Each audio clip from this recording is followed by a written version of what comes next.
என் குழந்தையே, நீ அடிக்கடி என்னைக் கேட்கிறாய், என் வாழ்க்கை ஏன் மாறவில்லை?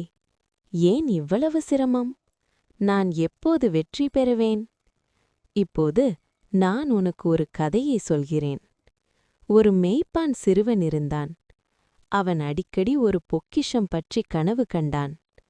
அந்த கனவு அவனுடையதில்லை. அதை நான் அவன் இதயத்தில் விதைத்தேன். ஆனால் நான் அவனுக்கு உடனே பொக்கிஷம் கொடுத்தேனா? இல்லை. அவனுக்கு நான் சோதனைகள் கொடுத்தேன். அவனுக்கு பயம் கொடுத்தேன். அவனுக்கு சந்தேகம் கொடுத்தேன். அவனை ஏமாற்றினார்கள். அவன் தனியாக இருந்தான். அவன் தன் வசதியை விட்டு புறப்பட்டான். ஏன் தெரியுமா? பொக்கிஷம் என்பது தங்கம் அல்ல. பொக்கிஷம் என்பது மாற்றம். அவன் பாலைவனத்தை கடக்க வேண்டும். அவன் தோல்விகளை சந்திக்க வேண்டும். அவன் நம்பிக்கையை இழக்காமல் இருக்க வேண்டும். ஒவ்வொரு சோதனையும் என் குரல்தான்.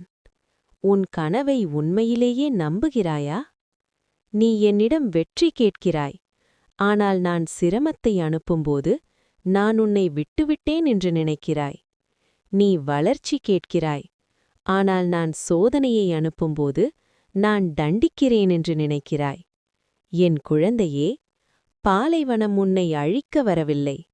அது உன்னை தயாரிக்க வந்தது. தாமதம் மறுப்பல்ல, அது பாதுகாப்பு. மூடப்பட்ட கதவு தோல்வி அல்ல, அது வழிகாட்டுதல். அந்த சிறுவன் இறுதியில் பொக்கிஷத்தைக் கண்டான். ஆனால் உண்மையான பொக்கிஷம் தங்கமல்ல. அவன் வளர்ந்த தைரியம், அவன் பெற்ற நம்பிக்கை, அவன் அடைந்த அறிவு. இன்று நான் உனக்கு சொல்கிறேன், உன் இதயத்திலிருக்கும் கனவு, அதை நான் வைத்தேன். உன் உள்ளத்திலிருக்கும் அமைதியற்ற தன்மை, அது நான் உன்னை முன்னே தள்ளுவது.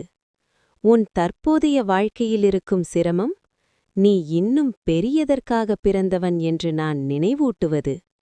அற்புதம் காத்திருக்காதே. நட, முயற்சி செய், நம்பிக்கை வை, நிற்காதே. நீ ஒரு படி எடுத்தால் நான் 10 படி உன்னிடம் வருவேன். நீ நம்பினால் நீ காணாத கதவுகளை நான் திறப்பேன். நீ விடாமல் பிடித்திருந்தால் உன் வெற்றிக்கு வானமே துணை நிற்கும். உன் வாழ்க்கை புலம்புவதால் மாறாது. அது மாறும் நீ என் செயல்முறையை நம்பும்போது. நினைவில் வை, நான் உனக்கு கனவு கொடுத்திருந்தால் அதை நிறைவேற்ற சக்தியும் கொடுத்திருக்கிறேன். இப்போது எழுந்து வா, தொடங்கு.